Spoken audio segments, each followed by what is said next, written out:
1 cup Gobindobhog চাল নিন, সেটাকে ভালো করে চটকে চটকে ধুয়ে নিন এবং ওই ছাড়িতে মিলে ভালো করে শুকনো করে নিন।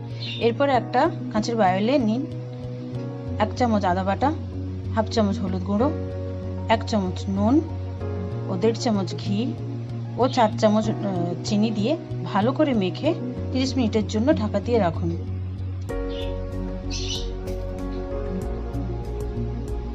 এরপর একটা কড়াইতে 2 চামচ ঘি দিয়ে ওতে কাজুগুলো দিয়ে ভালো করে লাল লাল করে ভেজে নিন। এরপর ভেজানো কিশমিশটাকেও ভালো করে ভেজে নিন, দেখবেন ফুলে গেছে। এরপর নামিয়ে নিয়ে ওই ঘিতেই এলাচ লবঙ্গ দারচিনি দিয়ে চালটা দিয়ে হালকা করে নেড়ে নিন, কাজু কিশমিশ দিয়ে দিন, 2 কাপ গরম জল দিয়ে দিন, কাঁচা লঙ্কাগুলো ছড়িয়ে দিন, ঢাকা দিন 10 মিনিটের জন্য। 10 মিনিট পরে খুলে হালকা হাতে ওটাকে এদিক ওদিক করে দিন।